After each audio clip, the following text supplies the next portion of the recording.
দিনটা ছিল হনুমান জয়ন্তী। বাড়িতে ছোট্টখাট্টো করে একটু পুজোর আয়োজন করেছিলাম। আর এই যে আমার সব সময় সঙ্গী, আমার সব বিপদে আপদে আমার পাশে থাকে, তার জন্মদিন বলে কথা, ছোটোখাটো করে একটু আয়োজন তো করতেই হবে।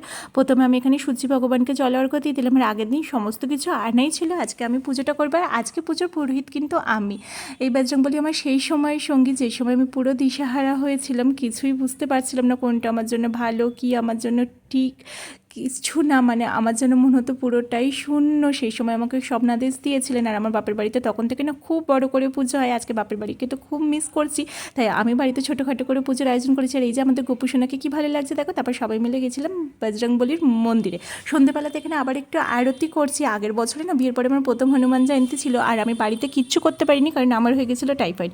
মন্দিরেই ছোটোখাটো করে একটু পুজো দিয়েছিলাম। আর এই যে আজকে সন্ধ্যেবেলাতে আবার আরতি সেরে এখানে হনুমান চল্লিশা পাঠ করে সবাই মিলে চলে গেছিলাম আবার বজরংবলীর মন্দিরে, কারণ এই মন্দিরটাতেই আমি প্রত্যেক শনিবার মঙ্গলবার করে আসি। আর এই যে সব শেষে পুজো দিয়ে আমি এখানে একটু সাবু ফলমূল খেয়ে নিয়েছি।